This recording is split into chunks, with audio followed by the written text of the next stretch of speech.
Hey everyone, my name is Dhruv and you are welcome to my YouTube channel. I Dhruv. If you are new to the channel, please subscribe the channel and like this video अगर आपको video कहीं से भी helpful लगी and पसंद आई. Day before yesterday I got my bike service. उसके अंदर मैंने कुछ एक्सेसरीज लगवाई थी एंड साथ ही साथ उसके हो गए थे 500 किलोमीटर. दैट वाई उसकी फर्स्ट सर्विस हुई थी. But the major concern was the 500 kilometre review and अब तक मुझे वो बाइक कैसे लगी, उसके अंदर मुझे क्या फायदे लगे, क्या प्रॉब्लम्स लगी. मेरे पास 23 से 25 चीज़ों की पॉजिटिव पॉइंट्स हैं एंड उसी साइड मेरे पास आ जाते हैं कुछ 10 ऐसी बड़ी प्रॉब्लम्स इस बाइक के अंदर. सो वीडियो को लास्ट तक देखना, बीच में कुछ स्किप मत करना क्योंकि एक एक पॉइंट बताऊंगा तो वो स्किप हो जाएंगे. And for the chances if you anyone जो ये बाइक लेने वाला है और इस बाइक को परचेज करने वाला है, सो प्लीज ये वीडियो लास्ट तक देखना. This video specially for you. Bike की रिव्यू वीडियो है ना, तो यहाँ क्या कर रहे हो, बाइक पे मिलो. सो अब बुलेट पे तो जाना ही पड़ेगा अगर हमें कहीं जाना है तो. द टर्निंग रेडियस, इसके बारे में बात करेंगे. अब छोटी छोटी गलियों में से हम कैसे निकाल लेते हैं आप देख ही लो. गियर शिफ्टिंग है एब्सोल्युटली स्मूथ. गियर शिफ्टिंग के अंदर पता भी नहीं चलता अभी तो, क्योंकि सर्विस के अंदर मैंने इसका कोई क्लच यहाँ पे जो ये देख रहे हो जो प्ले दिख रहा है आपको, ये जो प्ले है ये करवाया था. मतलब यहाँ पे थोड़ा सा गैप होना चाहिए ताकि आपके क्लच पे ज़्यादा वो ना पड़े, लोड ना पड़े, तो इसलिए ये थोड़ा सा प्ले होता है यहाँ पर. बाकी जब बात आ जाती है हमारे शिफ्टिंग की, ये थोड़ी सी और स्मूथ हो गई है. अब देखो बाइक के अंदर ना वैसे तो कोई वाइब्रेशंस नहीं है, अभी चल रही है 70 पे, जैसी 80 पे पहुँच जाती है ये तो भैया तो आप समझ सकते हो. अभी तो मेरे को कोई ज़्यादा वाइब्रेशन फील ही नहीं हो रही है. अब आ गई ये, अब हल्की हल्की फील होने लगी है. यहाँ पे इतना ज़्यादा नहीं कि हाथ ही हिला दे, लेकिन अब थोड़ी सी फील होने लगी है. अब देखो ये ब्रेक ली मैंने, तो ब्रेक पे थोड़ा सा प्रेशर अप्लाई करना पड़ता है. Absolutely smooth, no problem at all. The pickup is standard, कोई दिक्कत नहीं है पिकअप के अंदर. एंड जब बात आ जाती है इसकी, जब बैलेंसिंग होती है तो yes you can rely on it's balance. इसका बैलेंस काउंटर वेट है पूरा का पूरा अच्छे से, तो कोई दिक्कत नहीं होती है. बाइक इधर उधर नहीं भगती है. और अलाइनमेंट होना आपके टायर की ज़्यादा ज़रूरी है. जो कंपनी फिटेड अलॉयज़ है ना, ऑलरेडी अलाइंड आते हैं, तो so there is no problem in going out of balance. अब जो एग्जॉस्ट ऐसे होते हैं उनकी बात ही अलग होती है. अब ये पुलिस वाले भैया की गाड़ी है तो फिर इनका तो कभी चलो उतर नहीं सकता, नो प्रॉब्लम एट ऑल, पर हमारे एग्जॉस्टों की लगी रहती है. ओए होए होए होए. Anyone from authority watching, DL5SB G0300, थोड़ा सा देख लो यार, हमारा भी चलान कर रहे हो, थोड़ा इनका भी कर दो. बाकी हमें इधर से यहाँ से लेफ्ट होना है. थोड़ी सी ब्रेक अच्छी हो जाती तो हो जाती, लेकिन इस ब्रेक को भी हमने गिना है इसके अंदर. वीडियो शुरू हुई नहीं है लेकिन हम ऑफ रोड कैपेबिलिटी ज़रूर देखना चाहेंगे बाइक की, ये कैसी होती है. झटके इतने देती है नहीं देती, इतने नहीं देती.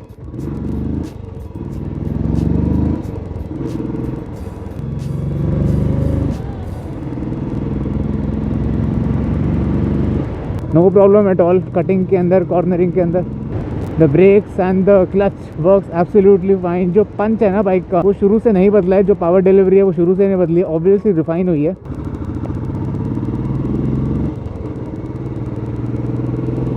बस तुम्हें हल्का सा पैर से उठाना पड़ता है, या तो तुम पूरा ऐसे उठा लो या फिर तुम हल्का सा उठा लो, तो that doesn't make a difference.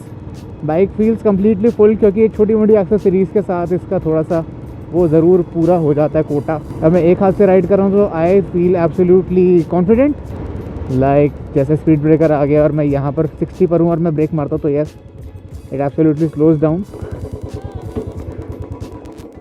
So this is how the complete bike is looking. This is totally 500 kilometres old bike. जहाँ देख रहे हो कि इसके अंदर कोई भी डेंट स्क्रैचेस वगैरह नहीं है ऑब्वियसली. एंड इसके ऊपर मैंने PPF भी करवा रखी है. इसकी वीडियो आप बाद में देख सकते हो जो मेरे चैनल के ऊपर आपको मिल जाएगी. Just 1000 rupees for the complete bike. So go and watch the video right now. Bike सब परफेक्ट है. अब मैं शुरू करता हूँ अपनी फाइनल लिस्टिंग्स के साथ, जो जो प्रॉब्लम्स एंड जो फायदे मेरे को इस बाइक के अंदर देखे हैं. So let's get started. So guys, as many of you know that ये बाइक मैंने कुछ टाइम पहले, मतलब ऑलमोस्ट 1 महीने पहले परचेज़ करी थी. एंड इसके अंदर चलाने का रिव्यू मुझे ऑलरेडी पता था कि हाउ और रॉयल एनफील्ड क्लासिक 350 वर्क्स, क्योंकि हमारे पास ओल्ड मॉडल भी थी. पर जब बात आ जाती है कि एक अच्छा खासा डेडिकेटेड रिव्यू देने का उन लोगों को जो अब लेने वाले हैं या फिर लेने का प्लान कर रहे हैं, उन सब के लिए मैंने अलग से पॉजिटिव एंड नेगेटिव व्यूज़ उठा के रखे हैं कि एंड आई थिंक जो पॉइंट्स में बताने वाला हूँ ये सारे के सारे क्लैरिफिकेशन के साथ के काम के अंदर आने वाले हैं. सो सो पहले बात करते हैं क्लासिक 350 स्टाइल्थ ब्लैक जो स्पेसिफिक वाली है, मुझे कितने की पड़ी? ये पड़ी मुझे 2.13 lakh. This was the on road price 2.13 lakh and मुझे इसकी डिलीवरी मिल गई थी कुछ 3-4 दिनों के अंदर from centre motorcycles Narayana Vihar in New Delhi. And I also want to tell you all that कि इस व्हीकल से मैं जो भी आपको बताने वाला हूँ, ये कोई मेरी पर्सनल अटैचमेंट नहीं है, ये मैं डेडिकेटेड बताने वाला हूँ जो मैंने एक्सपीरियंस किया है, एक पुरानी एंड एक नई रॉयल एनफील्ड जो मैंने अभी ली है इसके ऊपर। तो जो पहला पॉइंट किसी के दिमाग के अंदर आता है कि हमें अपनी बाइक लेनी है या कुछ भी करना है, वो सबसे पहला पॉइंट ये आता है that what's the mileage the bike is giving. My bike is giving approximately 26 to 30 kmpl. That's average for an FI system to give. और इसका मैंने अभी तक कोई प्रॉपर माइलेज टेस्ट नहीं किया। ये जो है ये सारा है अंदाजे से, जितना मैंने अभी तक फिलिंग करवाई है, जितने किलोमीटर से चली है, तो 26 to 30 अप्रॉक्स चलती रहेगी। सब्सक्राइब कर दो चैनल को अगर आपको इसकी वीडियो देखनी है, क्योंकि इसकी वीडियो में कि 1 लीटर फ्यूल के अंदर ये कितनी ज़्यादा चलती है इसकी वीडियो में ऑलमोस्ट लाने वाला हूँ। And the second thing which comes is the colour comparison. Colour comparison के अंदर और लुक्स के अंदर इस चीज़ को कोई भी नहीं हरा सकता। यहाँ तक कि जो अलग अलग बाइक्स आती हैं, या फिर आप इसके कंपैरिजन में जावा को ले सकते हो, हुस्कावर्ना को ले सकते हो। कई लोग क्या करते हैं, इसके कंपैरिजन में मीटियोर 350 को ले लेते हैं, जो बिल्कुल भी सही बात नहीं है। क्योंकि मीटियोर 350, जब हम बात कर ही रहे हैं पेंट की और क्वालिटी की, इसकी जो क्वालिटी है अभी खैर इसके ऊपर लैमिनेशन हो रखी है, लैमिनेशन या फिर PPF जिसको आप कह सकते हो। आप इसकी भी वीडियो मेरे चैनल पर देख सकते हो, ऑलरेडी गिवन है। अगर देखो the full body in 1000 rupees that's enough. So जो इसका पेंट है वो काफ़ी ज़्यादा डेलिकेट है। I mean, आप लैमिनेशन के ऊपर भी देख सकते हो, जैसे स्क्रैचेस आ गए हैं छोटे छोटे, ये सारे स्क्रैचेस भी आ गए थे। इसके पेंट को संभालने के लिए आपको काफ़ी ज़्यादा मेहनत करनी पड़ेगी। एंड ये मेरा पर्सनल एक्सपीरियंस है, जो बाइक को एकदम नेटिच एंड साफ देखना चाहता है, ये उनके लिए थोड़ा सा हार्ट ब्रेकिंग एंड डिसअपॉइंटमेंट हो सकती है। पर ये साफ होने के बाद ये सारे के सारे दुख बुला ही देती है। When we talk about the switches quality, ये एज स्टैंडर्ड आती हैं जैसे पहले आती थी। इसके अंदर कोई भी डिफरेंस नहीं दिया गया है। हालांकि क्वालिटी टाइम के साथ अपग्रेड ज़रूर होती है इनकी। यहाँ पर एक पास स्विच है, the beam button, indicator button, horn button, here is the kill switch and here is the ignition switch. बाकी मैंने क्या किया हुआ है, मैंने इसके अंदर एक हेडलाइट स्विच भी लगाया। अगर आपने मेरी एक्सेसरीज़ की वीडियो नहीं देखी, उसके अंदर ये गिवन है, ज़रूर देखना। किसी भी राइडर के लिए एक ज़्यादा ज़रूरी पॉइंट होता है कि इसकी सीट हाइट कितनी है और मैं कितनी एलिवेटेड पॉइंट पे बैठ सकता हूँ, एंड क्या मैं इसको राइड कर सकता हूँ। इफ़ आई एम 6'3" और I am 5'5", any of the things, क्या मेरे लिए कंफर्टेबल रहेगी। Of course yes, I am 5'11" approximately. अब मैं आपको दिखा देता हूँ कि ये मेरी हाइट तक कितनी ज़्यादा आई जाती है। So this is the complete bike. I am 5'11" and I am standing, and मेरे बस ज़्यादा गैप नहीं, बस इतना आ रहा है। व्हेन आई एम सिटिंग तो मेरे पैर बड़े आराम से पहुँच रहे हैं। And if you are 5'5", let's make like this, you can also balance this bike. There's no problem for up to 5'6", it's very easy, और 5'4". जो फ्रंट सीट है उसके ऊपर तो आराम से बंदा बैठ सकता है, पर जो रेयर सीट है उसके अंदर मेरी मदर एंड मेरे सिस्टर की ये कंप्लेंट रहती है कि without a proper back rest उनसे नहीं बैठा जाता। So if you are riding with a family then take a good back rest, क्योंकि पीछे बैठने वाले को कॉन्फिडेंस होना चाहिए that yes he can sit. So when we talk about vibrations, इसके अंदर थोड़ी सी कम हो जाती है जाके वाइब्रेशंस, क्योंकि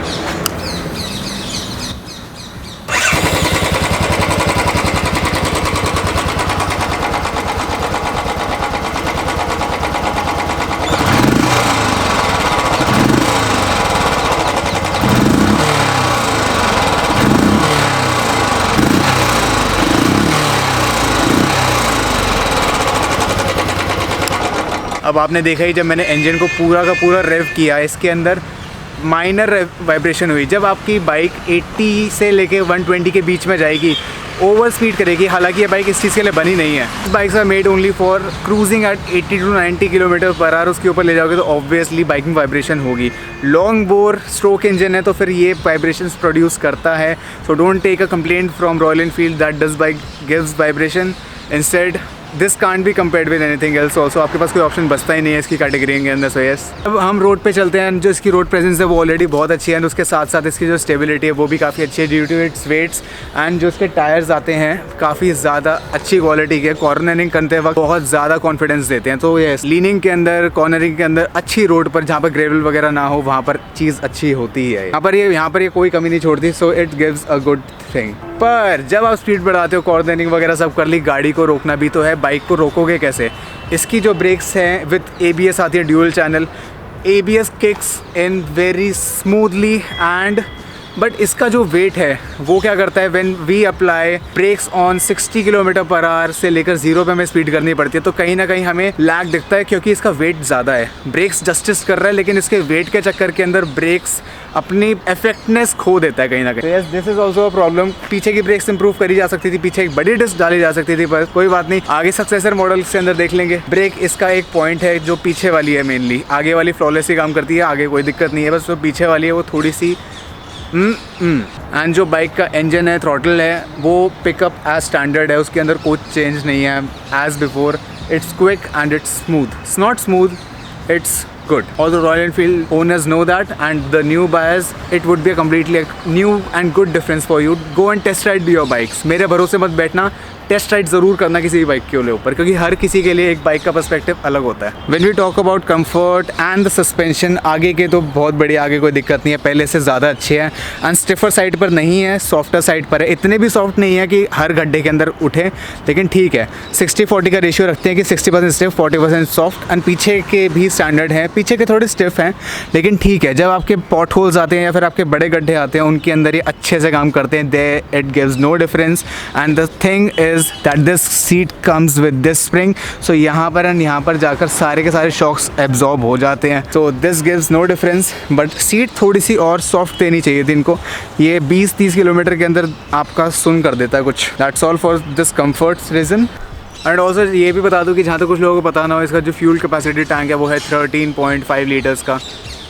ओके है, ठीक है, it's not too good, not too bad, but yes it's okay. अब जो इंजन साउंड है, क्योंकि एक लॉन्ग बोर इंजन है, तो फिर इसका जो इसकी आवाज़ है वो काफ़ी ज़्यादा कहीं लगती है लोगों को। बट येस, अगर पहले हम एक आफ्टर मार्केट एग्जॉस्ट के लिए जाते थे, उसके हिसाब से इसकी आवाज़ थोड़ी सी ज़्यादा है, क्योंकि जब हम एक after market free flow exhaust लगाते हैं उसके अंदर आवाज़ वो काफ़ी कम हो जाती है एंड कट जाती है। तो जो इसके अंदर आवाज़ है, जो टॉकिंग साउंड है, वो कहीं ना कहीं रह जाती है। तो जब बात आती है रॉयल एनफील्ड की, ये ग्राउंड क्लियरेंस के अंदर कहीं धोखा नहीं देती। तो bike is quite enough used to handle all the rocks and suspension. हालांकि मैंने अपने इंजन को बचाने के लिए आगे एक प्लेट लगाई है, जल्दी मैं एक बैश प्लेट के लिए भी जाऊँगा नीचे जो लगती है। सो इसकी जो ग्राउंड क्लियरेंस है वो कहीं ना कहीं हिट होती है अगर हमारा कोई काफ़ी बड़ा पॉट होल वगैरह आ जाए। बाकी सब बढ़िया है, बाकी इसके अंदर कोई दिक्कत नहीं है, ग्राउंड क्लियरेंस बहुत है इसका। But when we ride the bike, जो इसकी हीटिंग होती है वो इतनी ज़्यादा नहीं है, क्योंकि एयर कूल्ड इंजन है, ऑयल कूल्ड नहीं है। दैट्स वाई अगर आप लॉन्ग रूट पर जाते हैं, हीट बाइक होएगी, क्योंकि 350 सीसी है, काफ़ी ज़्यादा सीसी है, बाइक हीट होना लाजमी है। बट यस, इतनी ज़्यादा नहीं होती जितने में आपको प्रॉब्लम देने लग जाए, लाइक ड्यूक, क्योंकि उसके अंदर रेडिएटर होते हैं, रेडिएटर्स की जो हीट होती है वो अनबेरेबल होती है। थोड़ा सा हीट होता है, ज़्यादा नहीं होता बिल्कुल भी। मैंने इस बाइक को ट्रैफिक में चलाया है, काफ़ी ज़्यादा अलग अलग जगह पर भी चलाया है। यहाँ पर इसने तो कोई हीटिंग वाला इशू नहीं दिया, आगे देखते हैं क्या दे सकती है। बट अगर इंजन की बात कर ही रहे हैं तो यहाँ पर मेरे को एक प्रॉब्लम फेस हुई थी, जो थी मेरे गेयर्स की शिफ्टिंग की साउंड, टक टक आवाज़ आने लग गई थी। उसके लिए मैंने क्या किया था, उसके लिए क्लच लीवर को एडजस्ट करवाया था, क्लच लीवर की जो वायर होती है उसको एडजस्ट करवाया था, जिससे क्या हुआ था, मेरे गेयर्स अब स्मूथली अप डाउन हो रहे हैं एंड उससे मेरी क्लच असेंबली भी थोड़ी सेफ रहेगी। तो अगर आपको ऐसी दिक्कत आ रही है तो ज़रूर सर्विस सेंटर के अंदर दिखा लेना, ताकि आपको ये दिक्कत खत्म हो जाए। And the new royal Enfield owners mind this, small things matters. And when I talk about accessories that I have installed, you can see my previous videos that is completely on accessories। 1 2 3 4 ऐसे बहुत सारी accessories है जो मैंने ले रखी, तो आप वो देखो एंड एन्जॉय करो, क्योंकि एक्सेसरीज जो मैंने लगाई हैं, मैंने कंप्लीट ऐसी एक्सेसरीज किसी और वीडियो में नहीं देखी, सो जाके आप वो वीडियो देख सकते, अभी नहीं वीडियो के बाद। बाकी जितनी मैंने फील करी है इसकी, जो अगर आप हाईवे राइडिंग करते हो, लॉन्ग रूट्स पर जाना चाहते हो, so this bike is essential. इसने काफ़ी टाइम्स पहले हिस्ट्री बना चुकी है, ये धोखा नहीं देती है, और FI सिस्टम है, कार्बोरेटर सिस्टम हट चुका है, तो और ज़्यादा स्टेबल चीज़ है ये। मैंने पार्किंग बल्ब चेंज किया है, हेडलाइट चेंज नहीं करी है, so light is quite good, पर थोड़ा फोकस अच्छा होता तो you would have been the best light. अगर मैं इसके अंदर कोई चीज़ भूल गया होऊंगा तो आप प्लीज़ कमेंट करके बताना, मैं वहाँ पर इसका आंसर दूंगा, क्योंकि एक साथ ही सारी चीज़ें रिकॉल करनी ज़रूरी नहीं होती है।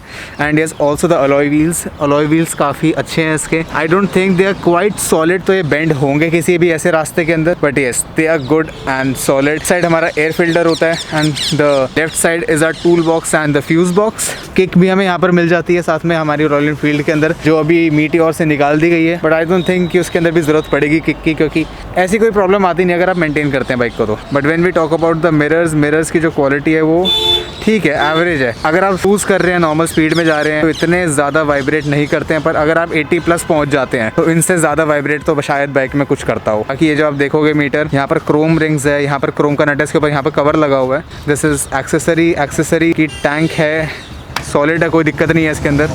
सीट्स हैं, थोड़ी हार्ड है। अरे यार, काश साइलेंसर बैन ना होते।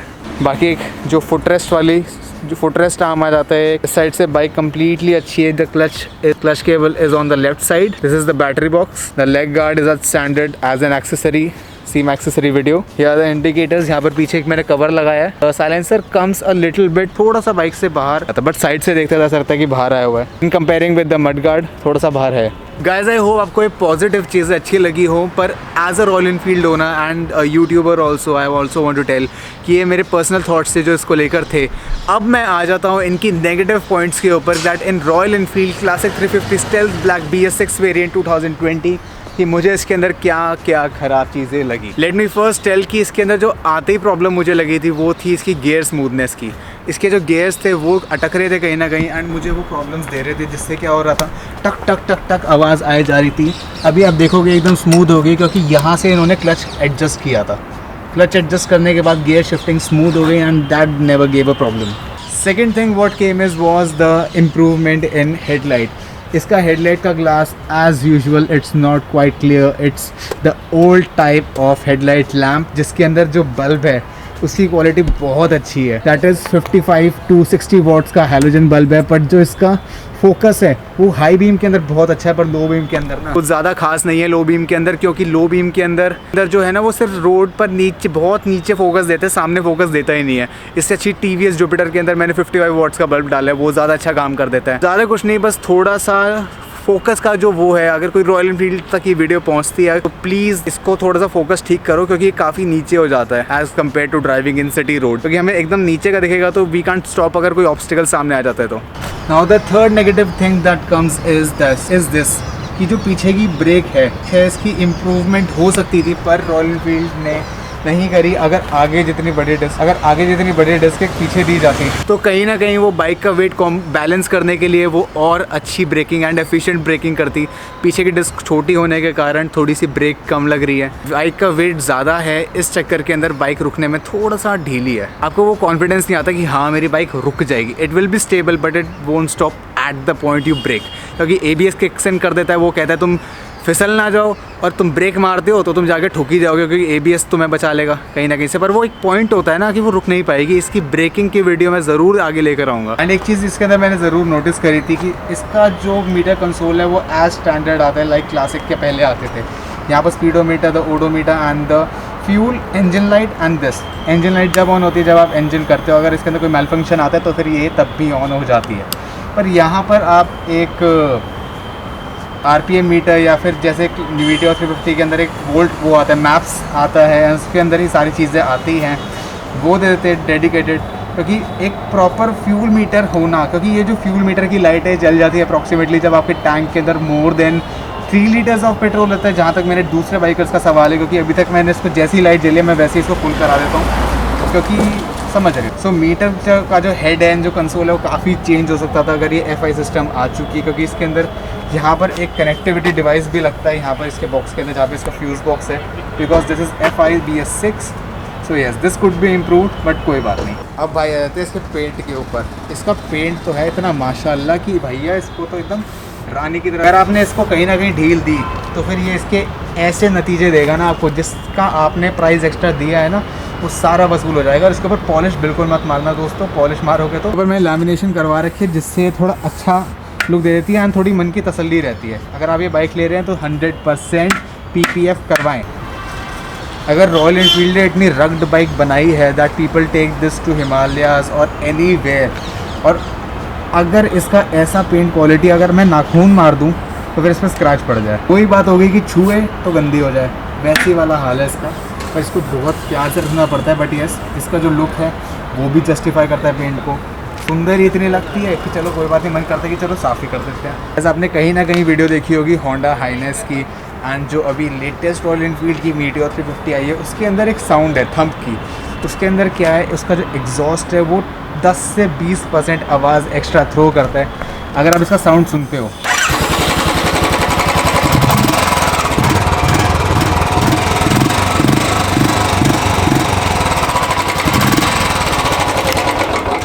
सो एज यू हैव सीन, इसके अंदर रेव करने के बाद भी सिर्फ एयर फिल्टर की हवा लेने की आवाज़ आ रही है एंड इंजन की नॉकिंग साउंड आ रही है जो एज स्टैंडर्ड आती है।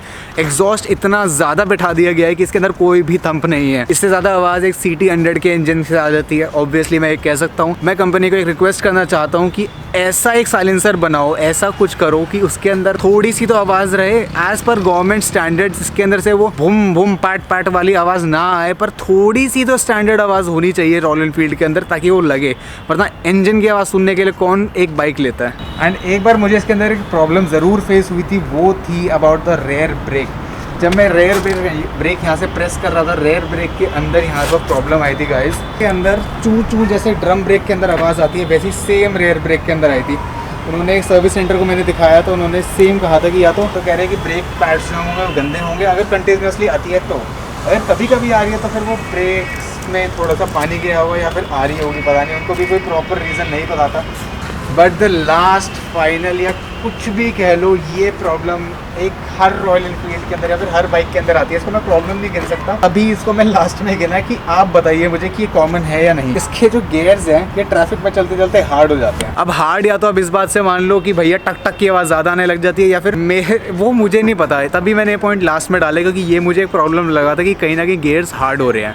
जैसे हर गियर शिफ्ट पर क्योंकि बाइक चलती है फर्स्ट और सेकंड गियर के अंदर, तो फर्स्ट गियर पे टक आवाज़ आती है, सेकंड गियर पे टक आवाज़ आती है, फर्स्ट गियर पे टक, तो इस चक्कर में इसका ग्रीसिंग खत्म हो जाती है। मेरे को अंदर से वहम हो रहा था, पर आई डोंट नो श्योर ये कैसा होता है। पॉजिटिव एंड नेगेटिव सारे कवर कर लिए, अब इस वीडियो को एंड करने का समय आ गया, पर मैं वो करूँगा एकदम घर जाने के बाद। सो गाइज, अब जो है रिव्यू, आई होप आप सबको समझ आया हो, पर इसके कुछ पॉइंट्स है, वीडियो को अभी मत क्विट करना क्योंकि इसके कुछ पॉइंट्स मैं बाइक चलाते हुए भी बताने वाला हूँ। क्या पता कुछ ना कुछ और याद आ जाए ज़रूर से, पर मैं आपको ये ज़रूर बता दूं कि this is a good invest. अगर आप क्योंकि आप इसको मीटियोर से एंड जो बाकी बाइक्स हैं उनसे बिल्कुल भी नहीं कंपेयर कर सकते। इंजन जब ऑन करते हैं तो इसका ये RPM मीटर आता है, यहाँ पर ABS की लाइट ऑन होती है, थोड़ी देर बाद हो जाती है बंद, एंड जैसे ही मैं से किल स्विच ऑन करता हूँ तो ये इंजन की लाइट जल जाती है। ऑन होने के बाद थोड़ी देर में अपने आप चली जाएगी। So as you can see कि मैंने यहाँ पर एक बटन लगाया हुआ है, यहाँ पर मेरी ऑलरेडी पार्किंग लाइट, जो हमारी 3 पार्किंग लाइट्स आती है, ये जल रही है, एंड ये इसकी हेडलाइट है। हेडलाइट सामने वाली तो बढ़िया है, लेकिन जो नीचे वाली है ना, वो जो आप ये एरिया देख रहे हो, ये बस यहीं चलती है, इसके अलावा कहीं देती ही नहीं है। मैं आपको दिखा देता हूँ, एक बार ऑफ कर देता हूँ एंड फिर आपको दिखाता हूँ। So I have taken everything, there is nothing left. आप देख रहे हो अंधेरी रोड आ चुकी है ये। अब मैंने की high beam, low beam on, आप देख रहे हो बस ये मेरा ये एरिया आप है, यही एरिया लिटअप हो रहा है, इसके अलावा मुझे आगे का कुछ दिखता ही नहीं है। तो ये एक दिक्कत है इसकी, क्योंकि बाकी जो बाइक्स होती है उनका एक फोकस पॉइंट होता है। ये देखो इस एरिया पे ज़्यादा फोकस है, आगे है ही नहीं बिल्कुल भी। एंड जब हाई बीम करता हूँ तो हाई बीम से मुझे इससे ज़्यादा रोड दिख जाती है, दैट इज़ गुड। सो इसमें थोड़ा सा काम तो करना पड़ेगा। जो गड्ढा था वो बिल्कुल भी फील नहीं हुआ फिलहाल। इसका पास स्विच है, ये आराम से, कोई दिक्कत नहीं है, मस्त चल रहा है। अब देखो जैसे यहाँ पर इस फोकस रोड पे अब मैं हाई बीम करता तो मेरे को आगे का ज़्यादा दिखता है इससे। So yes, this could be considered as a problem. And standard जैसे रोड आप देख रहे हो ऑलरेडी ख़राब है, तो इतना ज़्यादा झटके नहीं लग रहे हैं जितना पहले लगते थे ऑब्वियसली। एंड इसकी हाई स्पीड की, पिकअप की, या फिर किसी भी चीज़ की वीडियो आपको चाहिए हो तो so please guys comment down below.